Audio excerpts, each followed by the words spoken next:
Get gaming.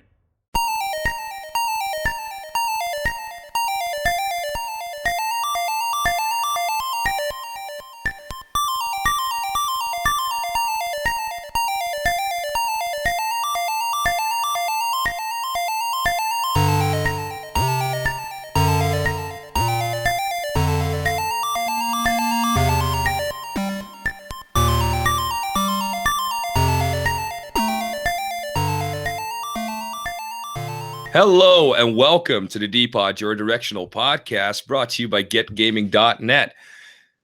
I'm your host, D-Voice, and around the table, we have Julie Elmkvist Hansen.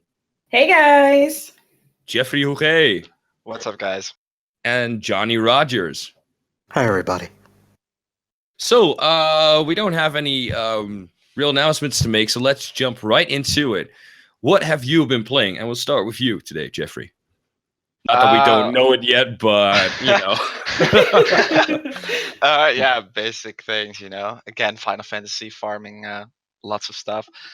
Counter-Strike Global Offensive, the Elder Scrolls Online, and I got Ghost a few weeks. I was kind of against Call of Duty, but it was I could get it for $5 on G2 Play, so I was like, fuck it, let's buy it.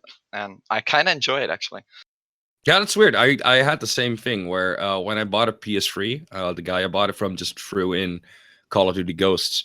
And I started playing it online. It's like, it's not that bad. I can see why all these kids are getting addicted to it. But at some point, I was just like, okay, well, fuck it then. I started out with like a small little handgun and the shittiest rifle you can imagine, and just got spawn killed like 30 times in a row. I'm like, yeah, well, forget it then. Yeah, I mean, it doesn't beat Modern Warfare 2, but it's not as bad as most people claim it is. I agree. But yeah, those were my games. All right, what about you, Julie? Well, I haven't had that much time this week, but I finished BioShock Infinite right before Christmas.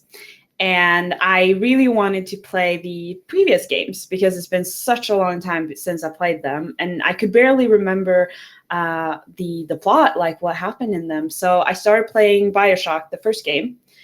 And yeah, that's what I've been playing this week. And it's been super fun and really nostalgic. In all honesty, like the ending of BioShock Infinite needs a little bit of time to settle in. Yeah, indeed. When I got to the ending in Infinite, before Christmas, I was completely mind fucked. I was like, oh my god, what just happened? Yeah. The same thing happened to me. Like I finished it and I spent the entire night and the next day just like contemplating it. You know, all wide-eyed, go like, but I don't get it. And all of a sudden it clicked. Like out of nowhere, it just clicked. I'm like, oh yeah. So that's how it ties all those knots. It like ties all the frayed ends together. You know? Yeah, exactly. It's a very good ending. Very well written. Yeah, absolutely. So yeah, BioShock. Having a lot of fun with that. I haven't quite finished it. I'm really at like the absolute last part with the confrontation with the main bad guy. I don't really want to say too much, but at the same time, I can get it. Like BioShock 1 is old enough. You can spoil it by now. Like, everyone knows about the game. Everybody knows about the big twist, and I think it was brilliant. Yeah, it's like if you haven't played it by now, I'm sorry, but you should. So yeah, I'm currently heading right directly for Fontaine, so that'll be interesting. All right, no Ori and the Blind Forest this week. No Ori in the Blind Forest. My death count is over 300. Oh. And, yeah. There goes to Katie. Yeah, exactly. Have you ever considered that you might just suck at video games? Yeah, Shots fired, people. No, I think that at some point you just have to sit back and be like, you know what? Maybe it's just me. And I did reach that point. I was just like, you know what? I'm not very good at this game, but that's okay. There are other games. Yeah, exactly. There's BioShock. And if all else fails, you could always go back to Hello Kitty Island Adventure. Exactly. All right, Johnny, what about you? What have you been playing this week? I've been playing an old favorite of mine, Lost Odyssey. Oh, Ooh. Yeah. See the not for ooze go over 60, the right? moon? Not for 60, right? Yeah. All right. It was exclusive for that system. I think it was. Yeah. I think it was an exclusive for that system. It's a pretty old game. Yeah, it Came might out be. around 2010, I think. Yeah, around that time, there wasn't really a lot when it came to JRPGs on the 360. So as soon as one came out, everyone would just like jump on it. And it's pretty well written. I already played a decent amount of it. I came close to the final boss, but then I kind of, I stopped playing it because it got Sometimes you boring to me. just stop playing games. I know exactly what you mean. Anything else this week? A bit of League, played a bit of Soul. Been slowing down a little bit on that as well, and that's what it's been for me. All right. Well, I actually have quite the interesting week when it comes to video games. I've been invited by a dear friend of mine who's also a video game developer. He's studying for it. He's doing video game development as a minor, and I got my first press kit. I got my first my review copy. Really? Yes, I got a review copy of the game. It's called Re-Embodied. Okay. Sorry, I'm struggling actually to think of the name of the studio again. I'm really sorry. I'll give him a shout out later. But it's this isometric game, a kind of hexagon based, where you walk around as a little robot. You're actually a human, but your mind got transferred into a robot. You walk around and you solve these puzzles. But the puzzles have this unique mechanic to them where every single interaction is done with your air gun. So you have like an air gun that you use to fire at cubes, and you can the cubes like land on switches, but you can also, with the same air gun, there's like these balls, like these big, they kind of look like D20s. Basically, that you have to push around with your air gun and make land into the receptacle. It's actually very fun. It's quite difficult as well. There was, of course, because it's a test build and it's a review copy, so it's a little buggy. I ran into a couple of bugs. Actually, got with a friend of mine. I got on Skype with him and just shared my screen and gave him some feedback on the game, especially some colorblind things because. It's no. At some point, like if any game developers in training or already at work are listening to this, colorblind mode is important in your game. If I highlight an option in the menu, I want, as a colorblind person, I want to see that I'm highlighting it, and it doesn't have to be changing your color palette. It could be as simple as just a little frame around the the selection, just to show that you're actually selecting it. Don't just change the color. It doesn't always work. Apart from that, the game was actually it was quite refreshing. Like you could see, it drew a lot of inspiration from the Portal series, like physics puzzles, and the way the puzzles were presented to you was kind of it felt really Valve-esque. And I know that friend of mine is also very big Valve fan, so I could see, because he was the producer for a long time, I could see those inspirations coming back all the time. Yeah. Not in a bad way though. There wasn't a lot of humor in the game because it doesn't really have a narrative apart from the fact that, hey, you're a robot and you used to be a human and now go fuck shit up, basically. Sounds good to me. Yeah, it's actually pretty good. Like I played it for a while and it was quite difficult, so I gave it up at some point. But there was some things I wanted to point out about that game. There's these little enemies called hug bots, and as soon as they spawn, they run towards you and they try to hug you to death. And I thought that was so cute. Oh. Like there were this little blue robots with like outstretched arms, and they would run towards you. And if you'd stand still for too long when they were hugging you, you'd die. So you'd have to blow them away with your air gun into like laser beams or something like that. But actually, It's a whole new meaning to cuddle to death. yeah, exactly. Yeah. Like I can try to get you guys on the list for a review copy. I don't think it's going to release on Steam. They were looking at it, but it seems like it's not really an option. Greenlighting it, though, it might actually get released on the PS3 at some point, like a digital download game, because they do have a PS3 dev kit. Nice. That's I have cool. a PS3, Yeah. so Yeah, it might actually be very interesting. Like, if I can get a review copy for you guys, be sure to check it out. It's called Re-Embodied. I now I gotta look up the name of the studio. yeah, I don't mind that. I love reviewing games, and I love being in alpha and beta tests and stuff like that. Yeah, so- exactly. Like So- it gives you the opportunity to like give feedback, and that's something that doesn't happen a lot in games these days. So, oh yeah, sorry. I found the name of the studio is called Nocturna Studios. All right, Nocturnal. So shout outs to them for sending me my first review copy ever. I feel very, very important right now.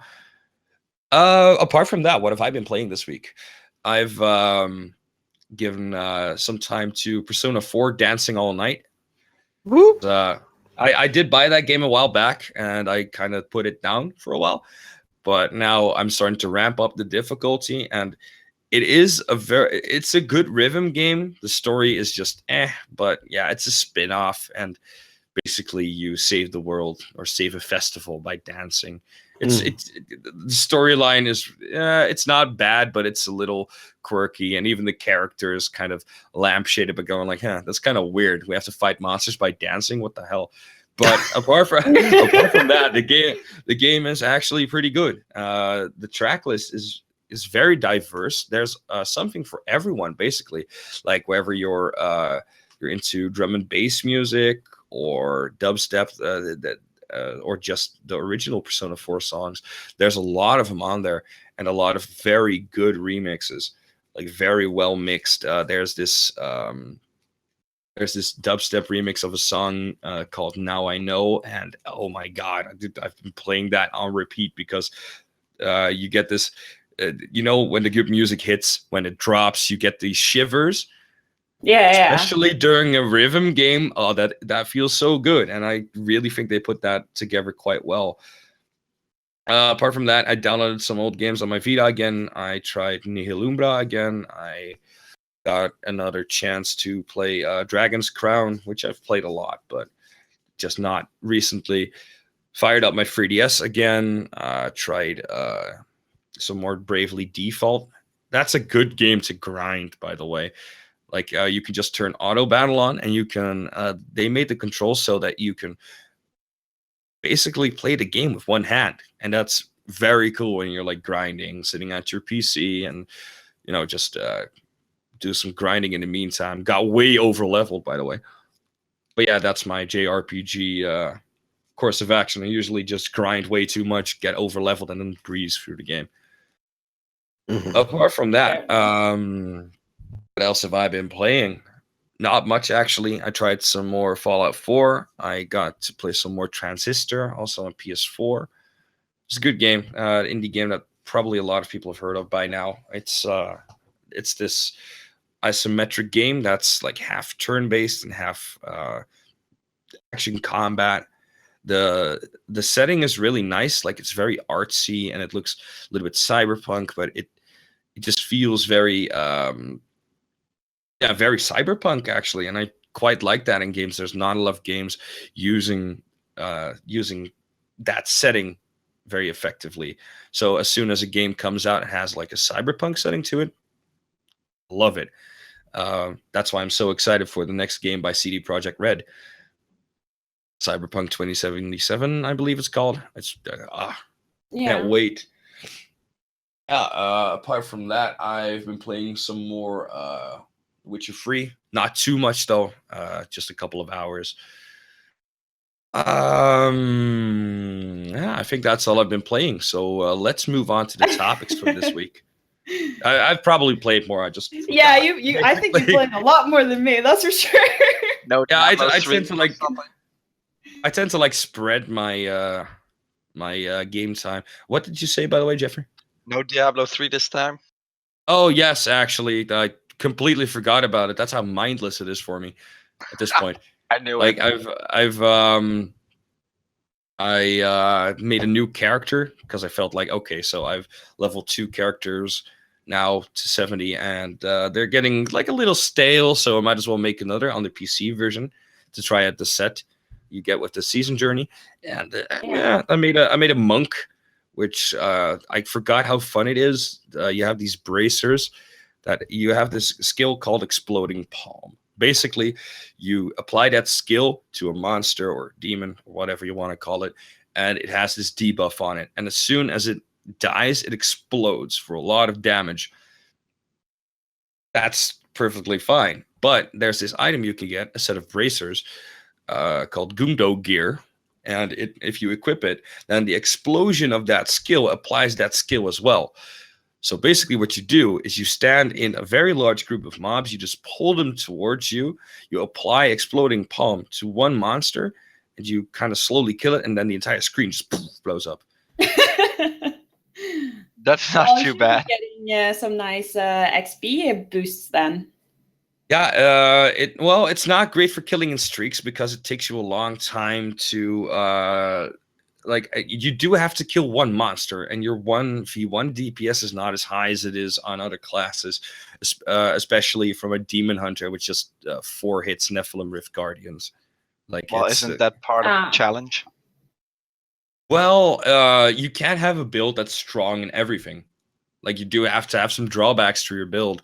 Like, for instance, the demon hunter I was talking about, it like takes 4 attacks to take down a Nephilim Rift Guardian, but there's not a lot of AoE DPS, so you have to kind of zone out monsters and get them one by one, because only the first enemy hit by your certain skills gets a ton of damage, and the rest just gets normal damage, and that's not a lot. So you have to kind of pick everything off one by one, and then a monk in juxtaposition basically kills entire groups at once, but it's not is not like strong at doing 1v1 DPS.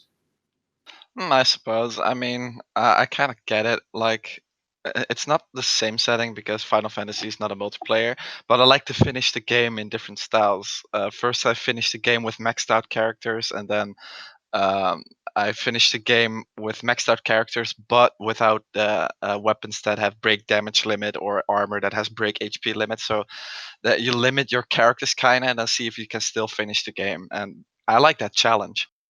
Yeah, I believe it was. I think it was Final Fantasy 3 a while back. Where people were doing like these runs, you'd go into a website that had a generator, and it told you the 4 classes you had to use for that playthrough. The 4 jobs, and that sounded like I know that's not present in Final Fantasy anymore, the job system, but that kind of challenge, imposing a different challenge on yourself, whether it be a Nuzlocke run in Pokemon or a run where you max out your characters, or there's even Final Fantasy level 1 runs, that kind of thing. Like, that is something like I like that you can impose a challenge on yourself. I think the job system sort of still exists. I haven't played anything beyond Final Fantasy X-2. But in Final Fantasy X, you do have kind of a job. For example, the monster arena, you have to capture monsters from each region, and that creates a boss for you to fight. But you also get a nice reward. So I think that kind of falls within the job setting. Well, the job system I was referring to was the old school one, like from the Final Fantasy 3 and 4, I believe. I've only played 3, but I think 4 has the same system. Is where you start out as, I believe it was a vagrant or something like that, or freelancer. something very basic. And then, Unfortunately, in Final Fantasy IV, the job system is a little bit different since it's with Final Fantasy IV, it focuses more on the RPG aspect rather than the class system. So there is no real classes. All the classes that you get it's ones that are set, and the only person that kind of sort of changes classes is the main character. all right, well, in Bravely Default, which is famously based on Final Fantasy III, it has the same job system, Hmm. same mechanics. Basically, you even have to get 4 crystals, which Oh, that's kind of cool. yeah, it's the Final Fantasy, the non-Final Fantasy Final Fantasy game. It's a Final Fantasy game that everybody wanted. Basically, if you have a 3DS, you can borrow it sometime if you want to. But Cool, anyway, cool. it's like a job system where you get job points that levels your job, and you get like character levels. Your job level gives you extra extra skills and abilities, passives, and you have your character, which has their own stats, but with jobs that change, your weapon affinities also change. So one job might be good with a dagger, the other might be good with armor and with a big sword. So that way you can kind of customize your characters and your party. So you don't have this one static party that never changes. You have this entire dynamic of changing your party to your needs and leveling a new class and even mixing and matching the classes in Bravely Default. Get your support skills from one class and just put them into your support slots, which means you can like make a knight cast white magic or something like that. Oh right, yeah, that doesn't exist in Final Fantasy X. No. I kind of figured as much. The Final Fantasy experience I have is with 3, and I played the MMO for like 5 minutes, and I got to borrow Lightning Returns once, but that wasn't my jam. Anyway, we're going on a tangent here. If we keep talking like this, it's Maybe gonna just be a pretty little. long. Maybe just a Maybe little. just a little bit. So, again, I wanted to go to topics for today, and I wanted to start with Jeffrey. What kind of topic do you have for us today?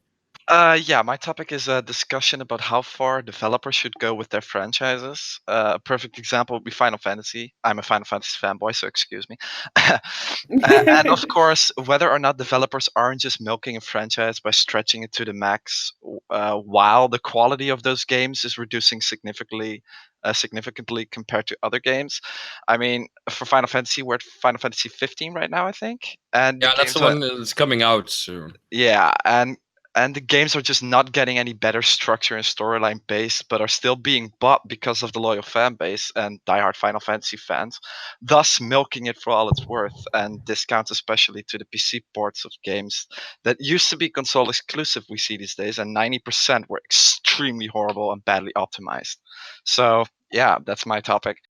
I think that one of the products, especially for Final Fantasy, is that because every Final Fantasy basically takes place in a different universe, that Mhm. the reason they still keep bringing those out is because everyone can jump in at any point in the series. I think that is a big part, but Mm, like that's a true things, point. yeah, I think Square Enix does it well when it comes to that, and they're also re-releasing the old ones in good fashion. At least we all hope. But yeah, the Final Fantasy VII remake and stuff like that. Yeah, I mean, I'm fine with HD remakes and stuff like that, but if you're going to port, at least make it a good port, not one riddled with bugs and stuff like that. Well, in this case specifically, it's not a remaster, like not an HD remaster, a But did remake. you, but Jeff, did you happen to play the demo of the Final Fantasy 15, by the way? No, No, I haven't got the chance to that, but it I counts. recommend that you do. It's really good. Well, I was talking more specifically about 11, 12, 13, 14. I haven't Mhm, saw 15 yet, so I couldn't make the informed decision about that one. But just mhm. with any kind of franchise who has a lot of games in that series, like Call of Duty, well, Metal Gear Solid only has 5, 6 games in those series. So no. Oh, you're kind of mistaken on that one. But you gotta you have to kind of take into account that a lot of games have a lot of time between the releases, so a sequel is warranted. Right? But Good if you point. go to like Ubisoft practices where you have the Assassin's Creed thing where they're coming out with a new one each and every year. But oh, by the way, next year, this year, by the way, 2016 is probably not getting a new Assassin's Creed game for the first time in years. Wow. Wow. That actually might be a good idea, like lengthening the development cycle so you can polish the games more. Like from what I've heard, Syndicate is actually pretty good, but Unity was riddled with bugs. And you can kind of, when you stretch out the development cycle, then the games can get back to being good again. Of just yearly sales fodder, basically. Yeah, that's kind of what I mean. Should they? How far should they stretch the franchise? Should they delay fast releases and just polish the game more, or should they stop with a specific franchise? That was the point of the discussion. So I think there's a lot of companies who feel really pressured to put out games rolling along as often as possible. Really, like many companies seem to be releasing them way too fast because that's what the public wants. That's what the players are craving. They're craving for more. They want more. That's what the publisher wants. That's not what the player wants. That's what the publisher wants. Well, the players want new content, but at the same time, the publishers are feeling so rushed, and that's why content is being pushed out without being completely polished and finished the way it should be. Like a lot of studios have the problem where they would like to be working on something else or would like a lot more time, but especially the games industry is very notorious for having long work weeks and a lot of pressure. You have to do 40 hours of work in 2 days, basically, when you have to reach a deadline because your publisher told you, yeah, that's when we want the game released. So you're going to have a deadline. That's why Skyrim was so riddled with bugs, is because it was rushed to get that gimmicky release date of 11/11/11. Yeah, indeed. If they had like half a year more to work on it, then they would have brought out a better game. And a lot of studios these days are just saying like, okay, we'll stretch out the development cycle a little bit, like instead of doing a yearly release, we'll skip a year, or got these developers saying now, okay, the game is just not done. I'm sorry, but we're sorry, but the game was supposed to release this week, but it's gonna be delayed by 6 months. Yeah, and then you have sponsors who will, sit back and say that, we want this game out as soon as possible. Yeah, that's the publisher in that case. Yeah. Like EA is notorious for doing it. Ubisoft is the exact same. I'm glad. I think Blizzard with World of Warcraft as well, the expansions there, the balancing has been a huge issue with the several of the recent, at least, expansions, Mists of Pandaria, and the latest one as well, Draenor, is that the balancing with the classes and the player versus player system has been completely off, and they've lost a lot of subscribers and a lot of players because of it. And honestly, yeah, Blizzard has been losing a lot of WoW subscribers, like in general, to more polished MMOs, to newer stuff. Yeah, exactly. I mean, they're reusing the franchise, and at the same time, they're trying to push out a new expansion every other year, and by doing that, they're pushing it out too fast, I think, and not using enough time. It might not be bad in all cases. Like if you have what they did with Warlords of Draenor is basically recycle some old content. Yeah. But they didn't introduce a new class. They didn't introduce a new race. So they kept the expansion small so they could bring the same amount of content out in just smaller chunks, but with a shorter development cycle. It doesn't necessarily have to be bad.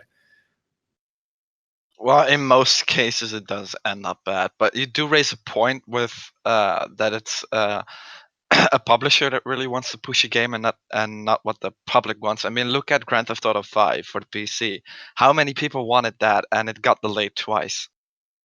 Yeah, more than twice, even like small delays. But on the other hand, they took their sweet time patching some things into, especially the multiplayer. The single player was basically done as soon as they brought the game out, but the online portion was Well, not to say really buggy, because it still is. Yeah. It's a big open world. You can kind of expect it. I mean, I played the game once where I spawned into a friend's garage, and he had like this radar dish in his garage and just like spawned there, like one of those huge 10 meters across radar dishes was just spinning around on its side in his Yeah, garage. it's stupid. No, but things like the heists, they got like the heists were delayed by a year. Only the last one, I think. The first four were done, if I remember correctly. Like the heist content for a year until the game, after the game came out, you couldn't actually play the heists. They weren't included yet, and they was like, yeah, we got to polish them some more. But then you start doing it, and they're not actually as good as single player ones, and it didn't warrant a year of extra development time. Yeah, that's a true point. But I mean, out of the box experience for me, at least, was pretty good. I think the delay was worth the wait. But that is my 2 cents right there. I mean, I got 1,100 hours so far in it, so and still going strong. Well, there's a lot of game studios that do it right. Things like, well, there's also the other side of the spectrum, where games like Duke Nukem Forever have been in development for, I believe, 14 years. Diablo 3 took a decade, that kind of thing. And I think sometimes if you take the opposite side of the spectrum, that is also a bad thing. There's the sweet spot you have to hit, especially if you bring out a game that needs to be patched, that needs to have new content periodically. You have to find a sweet spot where you once in every couple of months you bring out some new content, or once every years you bring out an entire expansion pack, but you still have to find that sweet spot in there. It's kind of hard to do. Wait, Diablo 3 got delayed 10 years? Yeah, Diablo 3 got teased more than 10 years before its release. Holy crap. Yeah, and when it finally came out, it was with the online only thing, and it was a shitstorm.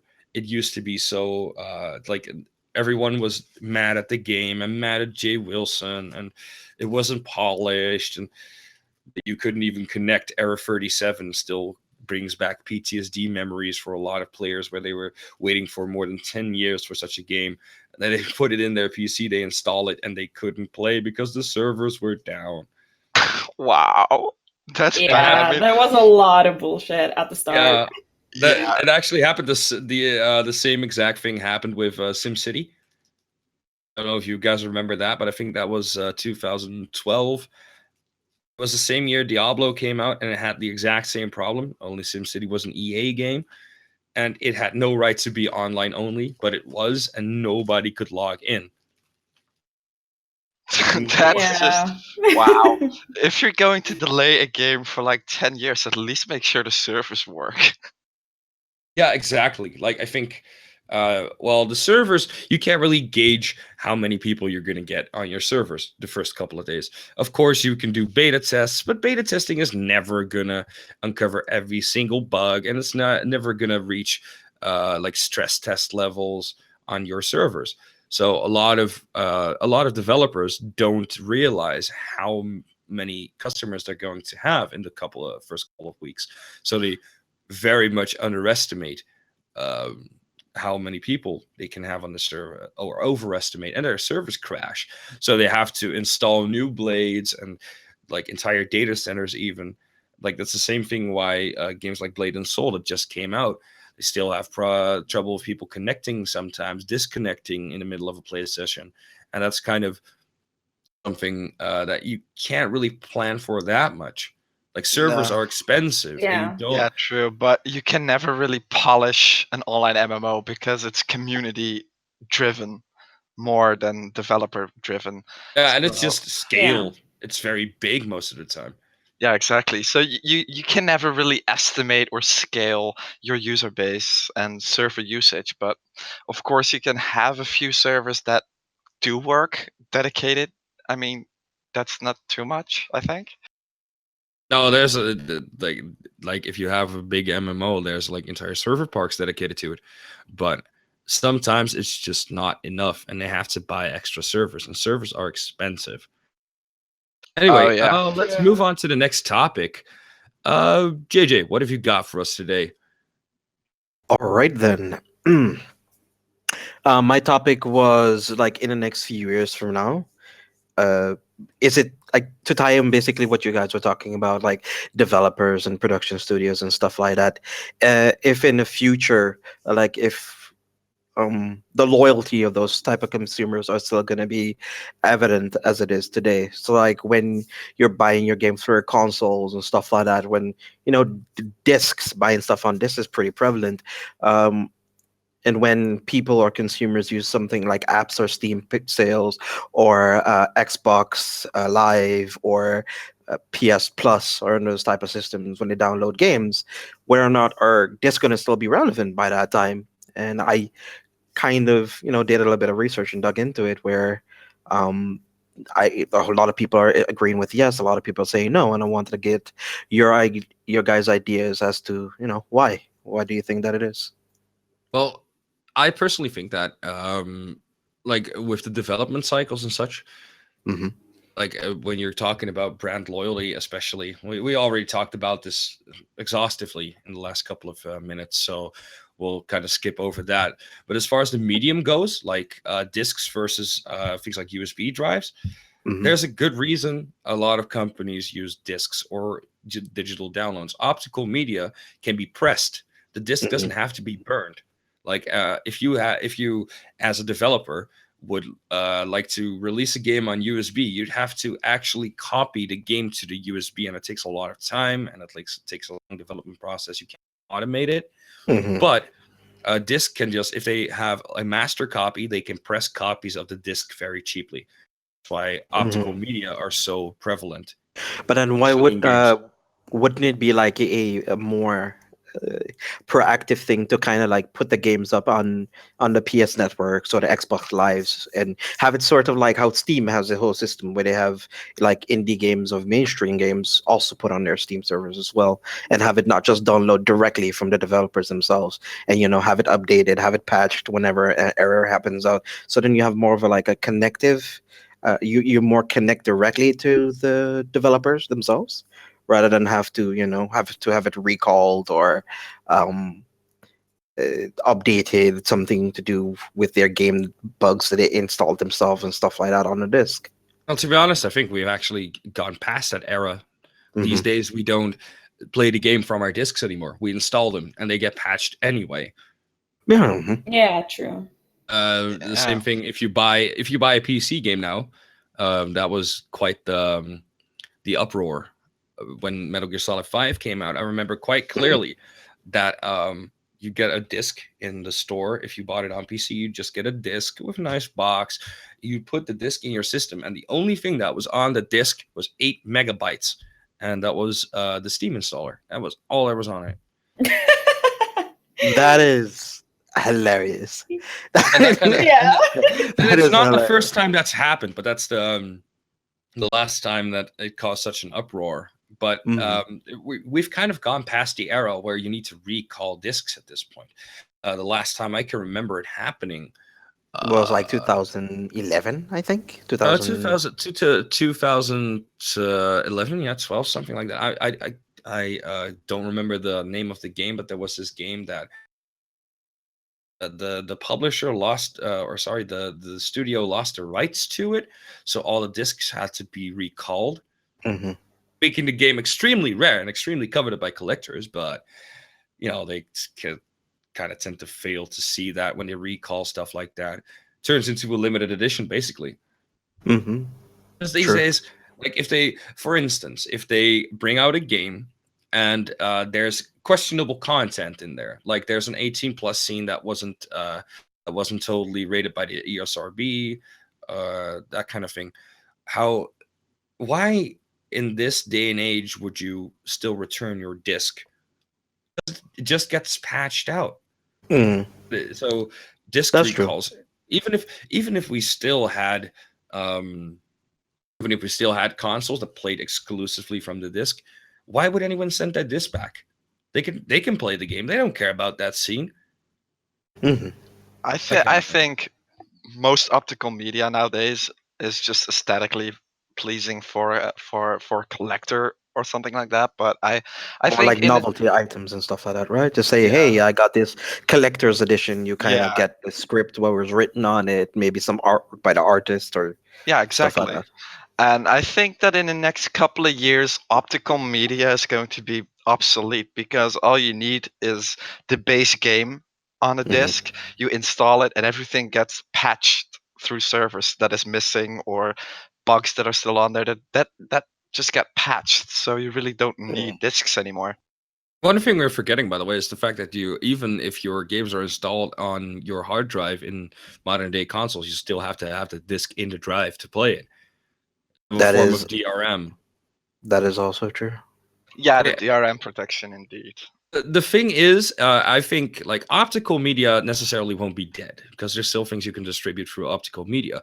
However, I do think that there's this push towards making games download only, and there has to be a manufacturer of consoles that is the first to say, okay, we're going digital only, so no discs. But instead of doing the collector's editions like you do now, where you get a copy of the game, where you get some blurb, you get some cool swag from the game itself or from the developers, instead of that, they could just give you a download code. Where you can just install the add-on itself, I guess. Yeah, you could just well, not necessarily like in-game content, but if you, for instance, get the special edition of Fallout 4, you got this Pip-Boy thing, right? Mm. Yeah. Got a Pip-Boy thing. Well, instead of supplying that product with a disc, they could just supply it with a product code instead, and make you enter the code on your PSN or your Xbox One or whatever, and you just you download it from there. I think a lot of games have already done this, actually, just giving download codes. There's also developers out there who put out games, and if you buy the special edition, you get both the physical game and a download code, which is actually it's kind of nice if you ask me. I'm kind of confused with your previous statement. I mean, you get that download code and you do and you put that in your PSN or your Xbox Live. Do you still get the collector's items like the artwork book or stuff like that? Yeah, so they just give you like a box with all the swag in it, like a keychain and whatever, that kind of thing. And It probably right, is connected to your ISP, so they'll probably have your ISP information and address and stuff if you connect it via your account, I guess. So I if don't I you don't think you guys are quite getting what I mean here. No, that's what's No. confusing. that's okay, that makes sense. All right. I'll explain, right? Nowadays, you get a special edition. You walk to the store and you get a box full of stuff, right? There's collector's items. Oh, I thought you right. mean like if you were just gonna enter it there at your console and not have to leave the house or have it delivered to you. Yeah, that was No, but what if I you- thought initially as well. I'm talking about actual physical items right here, like Yeah, physical that's items that you get. No, With, that's what we're saying, but we're saying like having it delivered to you instead of you going to the store to get it. Yeah, well, they- that's not really like the game industry. That's like that's more consumer. Mhm. Yeah. That's more consumer based. Like we order a lot of stuff, but I personally think it's nice to go into town and buy something and then just go back. And in the case of my PS4, just hug it all the way.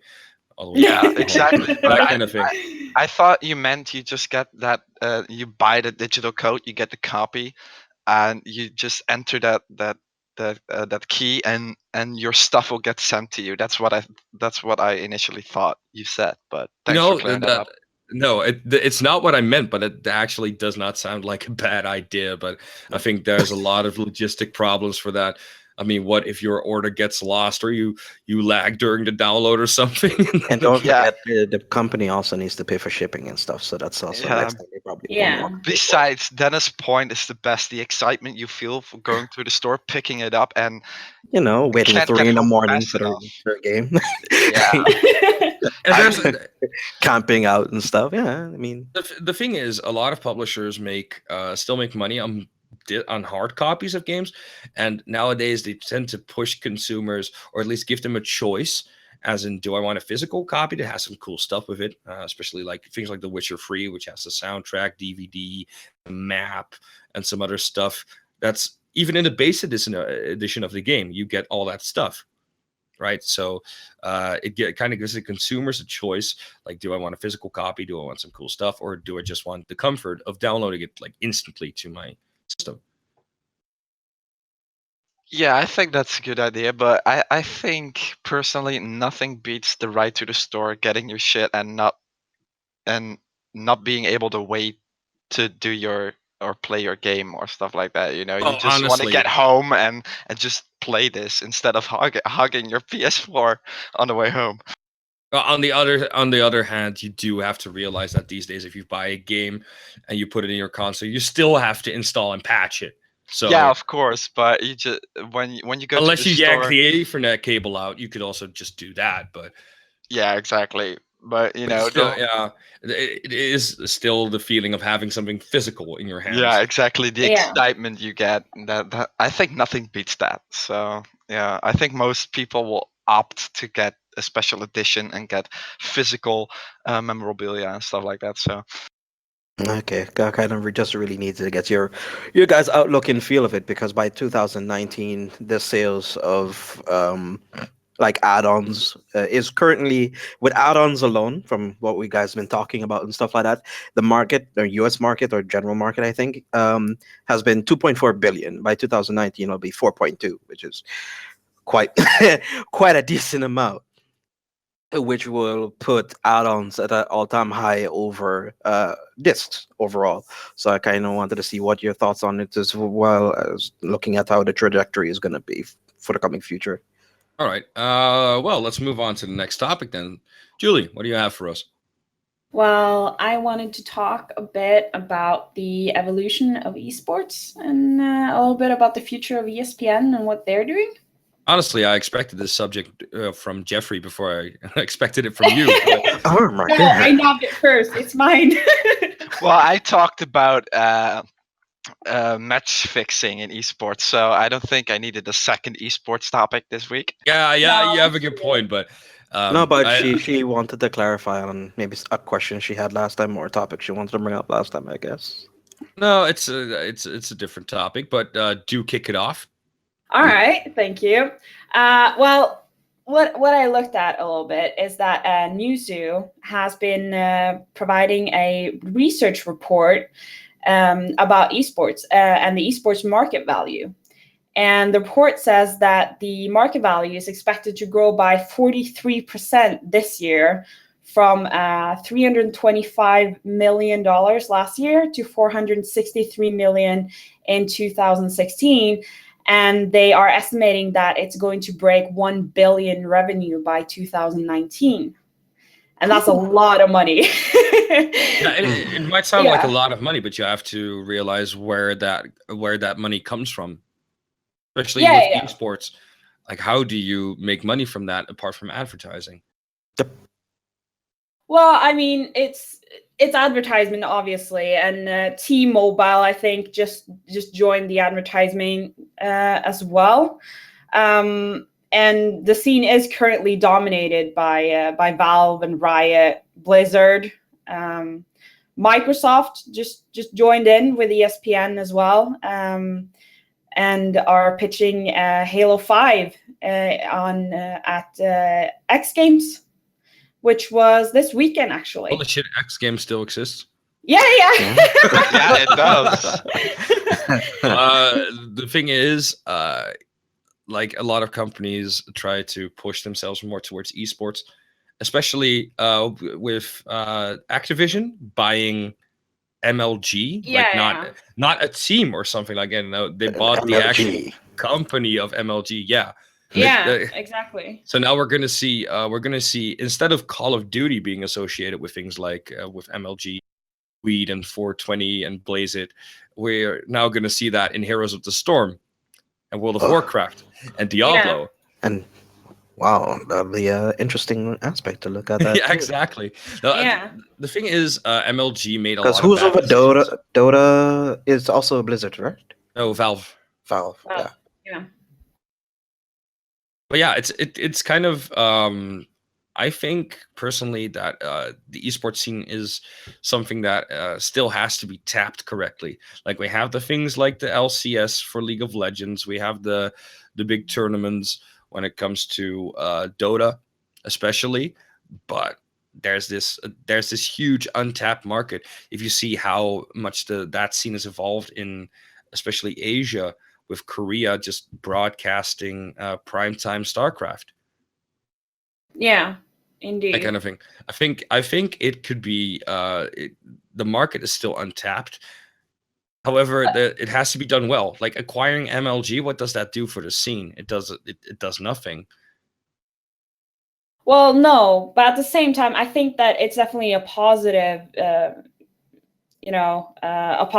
evolution that Microsoft is jumping in as well with their games and starting up a collaboration with ESPN and stuff like that. And not just having, like 3 companies basically run the entire thing.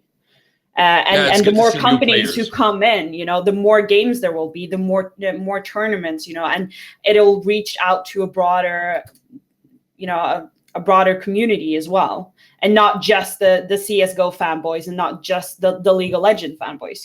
There will be a lot more Both people. JJ and Jeffrey right now are going like, I'm not here. I'm not here. Yeah, when I heard CS:GO fanboy, I was like, okay, I'm not here. No, I didn't feel offended in the slightest. I was hoping that Microsoft would probably do something with NetherRealm Studios as well, get them into the mix with it, or any other fighting game corporations. Well, so I then mean, probably we can get Mortal Kombat or Street Fighter in there, and that'll make me happy. Yeah. Fighting games in the mix, and I'm a happy camper. Yeah, I Also, think that would be really cool too. Yeah, I'm waiting for the day where the top season leaderboard leader of Diablo 3 is world famous. That kind of thing. Yeah. It might be a little exaggerated, of course, and we'll never reach that kind of situation into daily life. But it would be kind of cool to see it hit the rest of the world, instead of just the niche of gamers. Now, especially with ESPN acquiring games, ESPN broadcasting esports now, like that's a very good step into the right direction. Yeah, Yeah, I do. definitely. I do agree with JJ. I hope they expand to a little bit more genres, that it's not dedicated to FPS like CS:GO, or mobile like Dota 2, but that you get fighting games and that kind of thing. So Like FIFA or yeah, exactly. Madden or Yeah, exactly. Well, that is one positive aspect to MLG being acquired by Activision, because MLG is, of course, in touch with a lot of fighting game tournaments, but also things like FIFA and Madden. Because right now, since Nintendo has taken over the whole Smash scene with the daily departing of Project M, of course, RIP, may they forever be the alternative. But since rip and pepperonis. Yeah. since that been included into the whole, their own aspects of the esports and stuff like that, and I'm very pleased to see how far the market has come, and I'm glad that Julie brought this subject up, because it's good looking into. Apart from that, I think we touched on most of the subject matter for this subject last week. So, Yeah, I think so too. we'll cut it off and go to my topic for today. Yeah, bring it. I picked a little bit more. Well, it's a little bit less specific, but it is something that comes in developing games, especially these last few years. You see a lot of games like Deadpool, for instance, which try to be very funny, but they fail miserably. Like, they have this couple of one-liner quips, and of course, it's funny the first few times, and the loading screens are funny the first few times. But after that, it starts falling off rapidly. Now, there are some games who've attempted humor. By the way, that is the topic. If you want to be very specific, it's humor in games. There's a couple of games that have tried to bring humor into gaming and have actually worked. Stuff like Borderlands, which I've also neglected to mention. I've been playing the pre-sequel, so that's why I came up with the topic. Okay. But older games like Grim Fandango were very funny.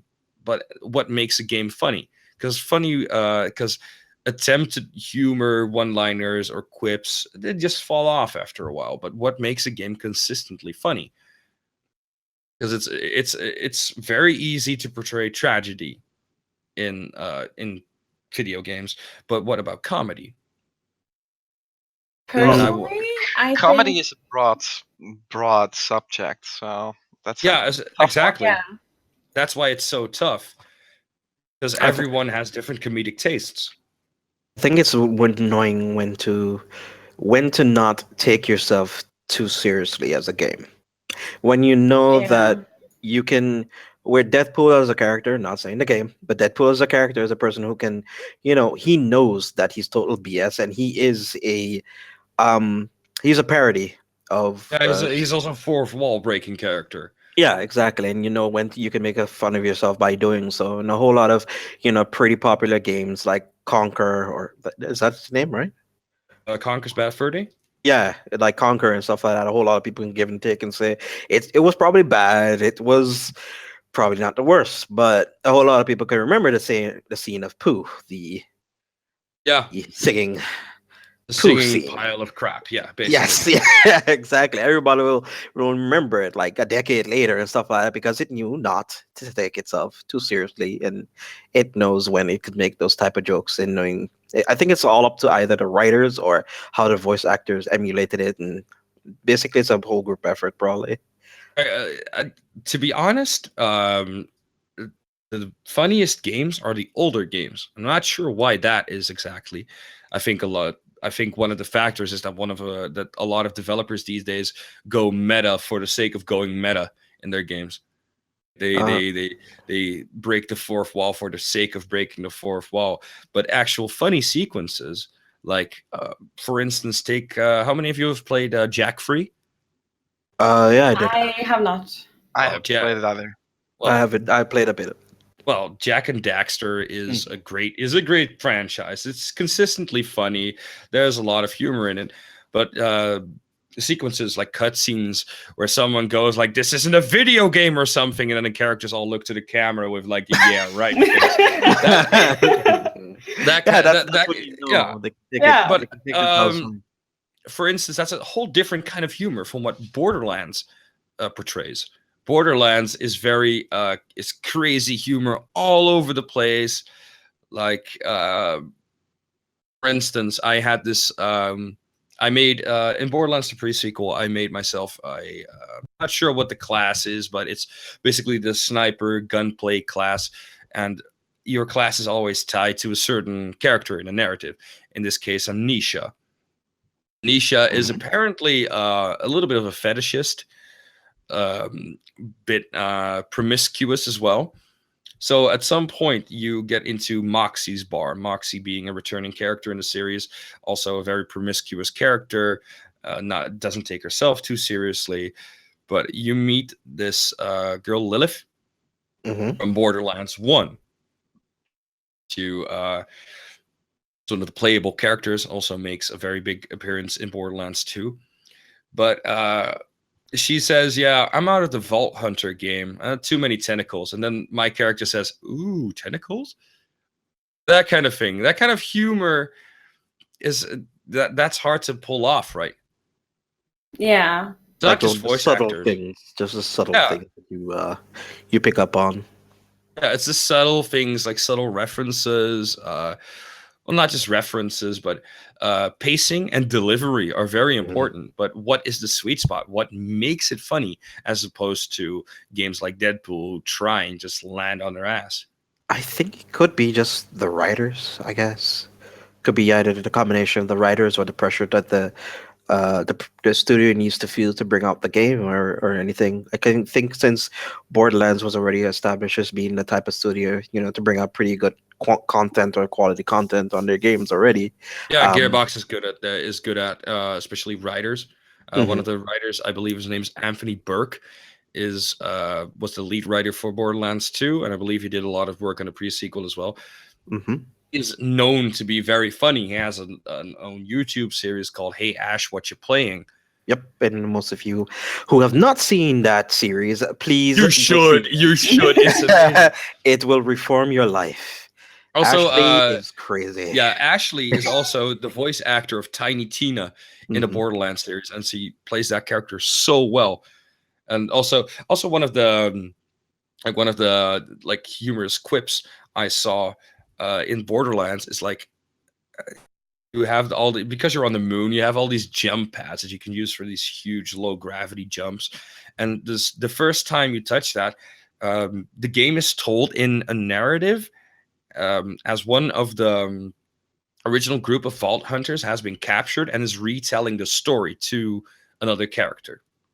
That is what's happening in the game. That's what you're doing. You're retelling a story, basically. And you jump on your first jump pad, and you hear like these guys that are questioning you, go like, "Oh man, you got to jump on jump pads," that kind of thing. It's like, well, they aren't. I think it's a lot like comedy in real life. If you go to a comedy show or something like that, like it's a lot to do with delivery, obviously, but it's something about like what you said, like finding that sweet spot and not like overdoing it. Don't push it too far, you know. And it's also up to the voice actors as well how they deliver the context of not having to overact the whole situation exactly. Yeah.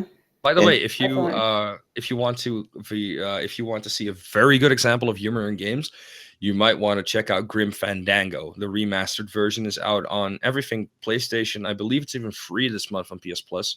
I owned it previously, so I don't quite know. But if you have a PS4 or a Vita, you can download it on there. And I think there's also a PC version on Steam. That is one of the best examples of humor in games. Like it's very slice of life humor, like the kind of humor the kind of jokes you'd make to a friend. That kind of humor is very interesting. Yeah, but, they should definitely use that more in games these days. Like, can you guys give me a good do you guys have good examples of games that you find specifically humorous, like exceptionally funny? My favorite is the Overlord series. I don't know if you guys have played yeah. Overlord, because it's just so sassy and sarcastic, and I love it. I think that's so funny, like the games. I think most of the games that we're describing are usually like not for everyone, that's for sure, though. Most of them are the ones that are pretty smutty, the ones that are, But it doesn't have to be. Yeah. Like if you have Grim Fandango, it's pretty innocent. Like it's the type of joke that a kid would laugh about, but only an adult would really get, like Shrek humor, basically. Yeah. Like innuendos and stuff like that. But it's relatively tame. There's no graphic imagery like there is in Borderlands. Well, graphic is maybe a little strong of a word, but no, it's not like there's graphic violence, but there's not any graphic sexual content. There are innuendos for sure. Like I can attest to that. There's a lot of sexual remarks that are being made, and children wouldn't get them, but adults do. And I think that's also kind of a factor that plays into it, is how you make a game funny for more than one audience. Yeah, definitely. Like if you have the 12-year-old gamer just picks up Borderlands because he likes the shooting mechanics and he wants to go around and collect the loot. That's not why I play Borderlands. I play Borderlands because of the writing, the narrative, and the funny stuff. Like, how do you make a game funny to more audiences?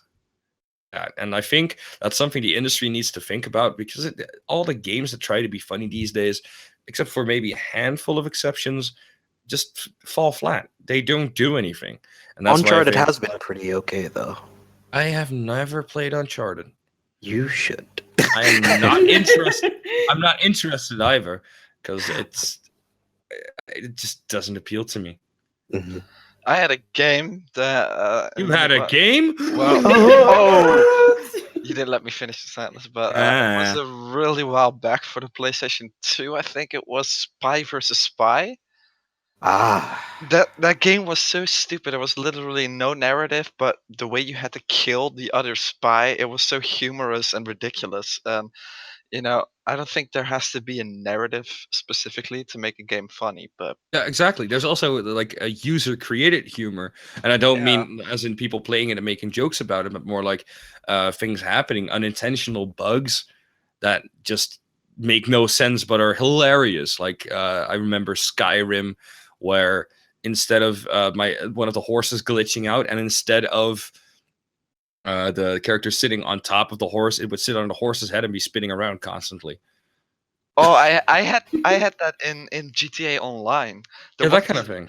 There was this bug, and I ended up with a police officer on my back who was kind of like glitching and spinning out.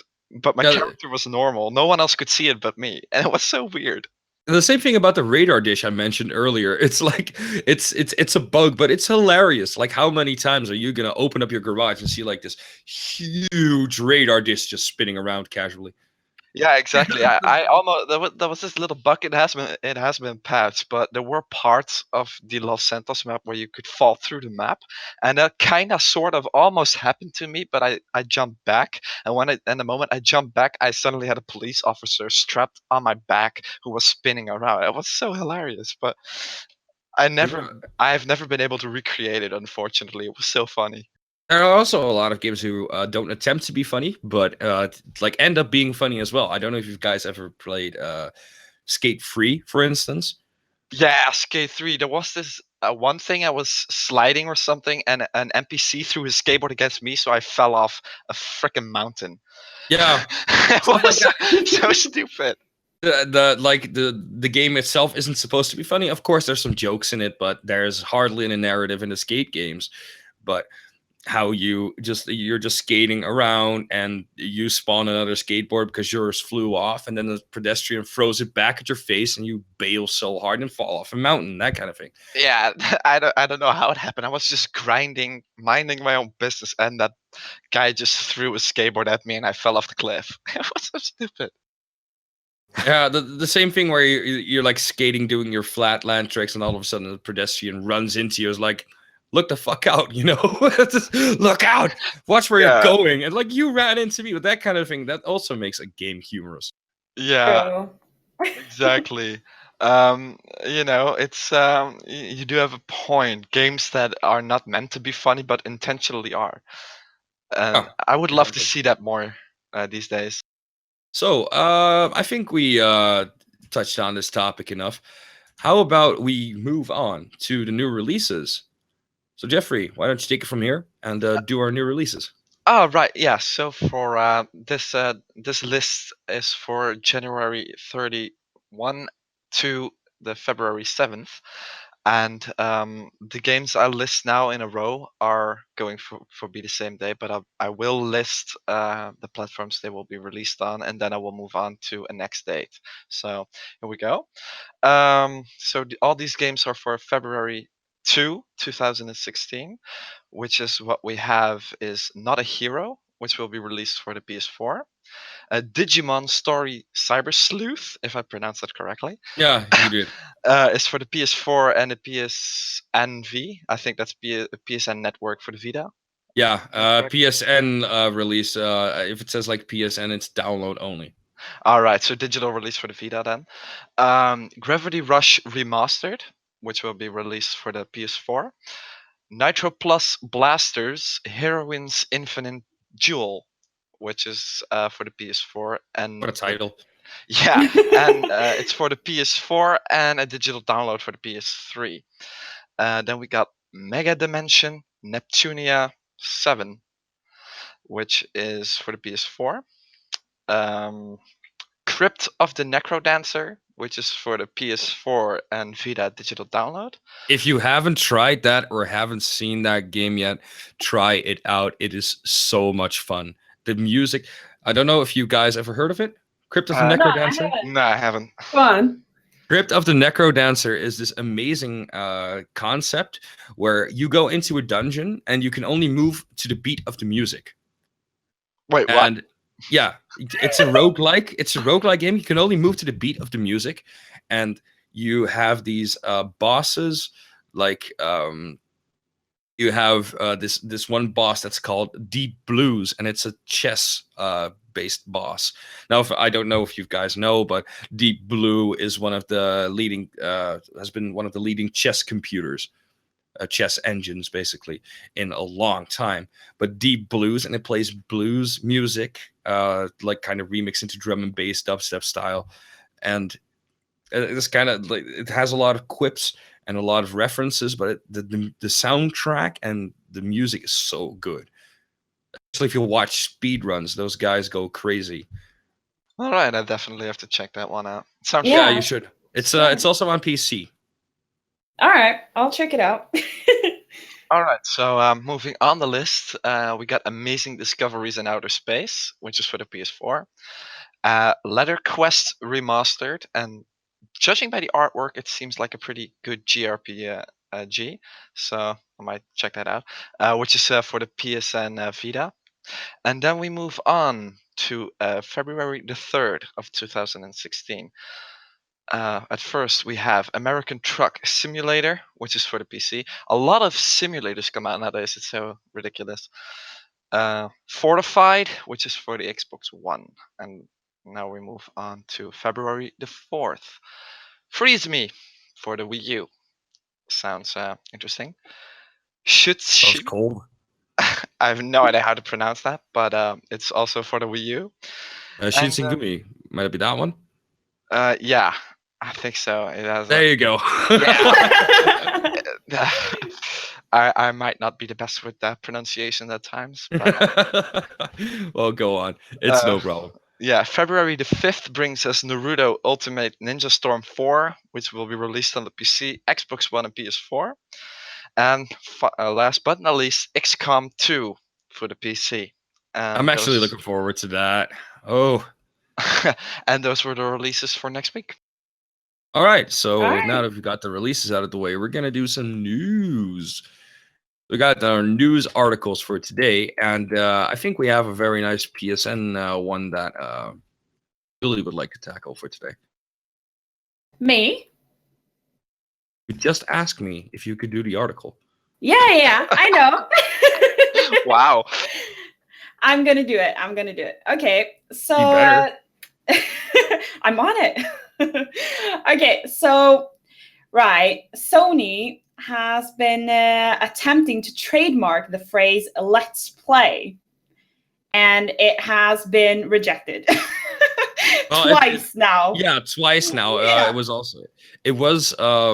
was already into like a huge uproar like a week or two ago, but now they got like this. Yeah, I'm not sure they like the actual decision was postponed, and now they got rejected. Like Yeah, a and they won't second be time. able to turn around the rejection. So there's nothing they can do about it now. But I mean, that's such a weird thing to do, don't you think? Yeah, it is weird. Like a lot of companies are trying to trademark terms that aren't theirs. Like I get it if you as Sony would be the one to market the thing "let's play," but it's been around and it's already become a casual term. Yeah, this and point, it's so- it's a word even or a phrase even for walkthroughs, for example, or like let's plays on YouTube. I mean, that's a thing, saying let's plays on YouTube, and people understand what that means. It's not a Sony thing. It's a gamer thing. Yeah, Playthroughs, I reviews, exactly. commentary. That's the even same have thing a with- few Let's Plays on my YouTube, so it would be weird if Sony actually managed to trademark that. Well, the thing is, we have this. We had this before, where the developer King, the guys who make Candy Crush, tried to trademark the word candy. It's a normal word in the English language. I know, but this Wait, is what? kind of the state of the American legal system, where filing a claim like that is possible, and I'm not sure if I agree with that kind of thing. I don't think anyone does. No. Yeah, I mean, I get it. Game developers nowadays are really looking for a catchphrase that would remind players of their game, but come on. Trying to trademark those simple things? Nah, that's not going to happen. No, I don't think so. Well, Yeah. the next news article, it's also related to PSN. It's the Sony Interactive Entertainment merger, and I would like Jeffrey to take that one. Yeah, so Sony has been announcing something that they call a new moment in history that, according to Sony, will set the power for the next 20 years of PlayStation innovation. And I've been actually looking forward to this reading. So Sony has formed a new standalone company, I think, that called Sony Interactive Entertainment, or as EA for short, I think. This company will serve as the headquarters for everything PlayStation, basically, and they merged with Sony Computer Entertainment and Sony Network Entertainment, and combining the strengths and talents of both companies. So, and the formation of SI will create an even stronger PlayStation, according to them, which means an even bigger emphasis on developing platforms like the PS4 and the PlayStation VR, world-class games from worldwide studios, development teams, and innovative network services such as the PlayStation View. I don't know. Who remembers that? Yeah. I don't. And they hope that this makes the PlayStation the console to go, the the best console to play on. At this point, it already is. It actually is. Sorry, Xbox fanboys. No, we have to be unbiased. So yeah, but well, you could always have your preferences, but yeah, at this exactly. point, from the sales, it's quite clear. Yeah, that PlayStation is winning. Yeah, PlayStation. Well, it doesn't have to be winning, but it's the market leader at this point. And I Yeah. think that by making a move like this and merging two of their branches into one big PlayStation branch, basically, that could only mean good things. I'm not sure whether it's just going to be a name or that we're going to get a reform or something like that, but it's a step in the right direction. That's for sure. Yeah, considering from what I've read, I'm actually pretty excited about this. So I'm excited to see what Sony has in store for us.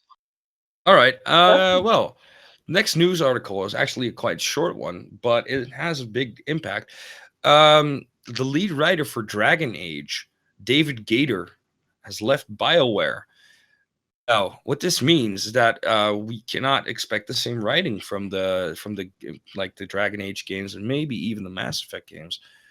So it's a short news article, but I thought it was worth noting because this man has made a very big impact on gaming with writing in Mass Effect and Dragon Age. Yeah. Because I think a lot of people fail to recognize that the game itself isn't only the game because of its graphic. A whole lot of RPGs are just based on the story, and the writers have a whole lot of power and impact on how the story is written. Exactly. Like I'm how. gonna Mhm. Oh yeah. No, sorry. Go ahead. What's that? Like Destiny, where the writer left midway, and the producers kind of just had to finish the game off like that. To be honest, there's not a lot of narrative in Destiny. Mm. Most of the narrative is delivered by so if you do certain in-game achievements, then you unlock these Mhm. files that you can read on their website. Hmm. So yeah, I'm going to tackle another small news article, and I'm going to leave the one after that to Johnny. But this is quoted from Jonathan Blow's Twitter. He said, tweeted, I think it was 2 days ago, "It's hard to talk about numbers without breaking NDAs, but the Witness is on track to sell more in a week than Braid sold in its first year." Now, I'm not sure how many of you have played Braid. Braid is one of the first very successful indie games. Yeah. I haven't played it, but I heard about it. Yeah. Yeah, exactly. It's a very impactful game. And The Witness is his next game. It's been going viral from what I've seen. I'm seeing a lot of live streams on YouTube and Twitch. I've seen a lot of reviews going out for it. It's a very popular game. It's supposed to be very good, very spoiler sensitive. So if you plan on ever playing the game, be sure to not have it spoiled for you. Also, this man also disclosed that a lot of people are pirating The Witness, and I'm not sure how he found that out, but he does warn that will have an impact on future games. So if you want to see more games like that, please pirate it and maybe try it. But if you like it, do please buy it. Developers. We're not condoning or endorsing any illegal activities on this podcast, but Yeah. still. Yo ho! We're not saying you should pirate it, but you can just buy it afterwards. Yeah. We'd rather not do pirate it. it, but I'm not saying you should pirate it, but there's this torrent site right here. Yeah. Why don't you Ask for links and But No. no, it goes against the TOS to provide such links. But people are savvy enough to find it. No, True. honestly, I think piracy has a place in games. We might tackle this on the next episode, but for now, we have one more news article, and I want to hand that over to Johnny.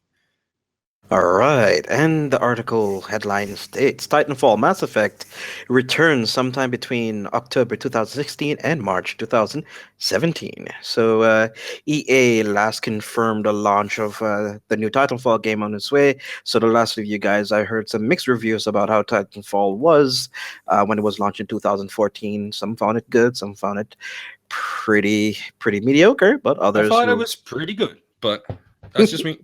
hmm And now EA is going to be confirming that they're bringing out a new Titanfall game and Mass Effect. For people who forgot, Mass Effect's the game. You kind of needed to download the add-on to have the correct ending to the storyline that you wanted because Hey, wait! Oh! That is misinformation, kind sir. Mhm. No. They had an ending in there, and the ending was fine. But people were dissatisfied with the ending, so they started complaining to BioWare, like, "No, that's not that's not No, but no, it good was ending." And misinformation. that's I said that this is for the ending that they wanted. no. The ending that they wanted was in the game, but if you, as a like, there at some point the ending was patched. Mhm. They Like a added, like, I Sura's think. Wrath, basically. I'm not sure, but it was patched because of customer feedback. These Mhm. people were dissatisfied with the game, and BioWare felt that they had to change the ending because of that. Now, I'm a very, very big opposer of this because I think creative freedom, and you shouldn't bitch at someone for the story they have themselves created. No, but anyway, that's not the news article. Uh, we've already heard what it's about, but especially for people who like RPGs, Mass Effect Andromeda has been teased for a while now, and from what I hear, it's looking good. And Titanfall, as far as that game goes, I thought it was good, but as soon as they released it, they already announced that they were working on a sequel. Yep. They Yeah. said they'll be bringing it out hopefully in 2017 around March or so. And they said they claiming confirms that there'll be a whole new experience to it. So I'm very much interested. I've seen some playthroughs. I haven't played any part of it, but I was kind of I was impressed by how far the company has gone to the lengths of bringing out that game. So I'm interested to see what they'll bring out next time. And Mass Effect, I everybody on that front, and Mass Effect will be the second half of the end of the year. So hopefully we'll be getting some information on that. I'm calling it right now. It's getting delayed.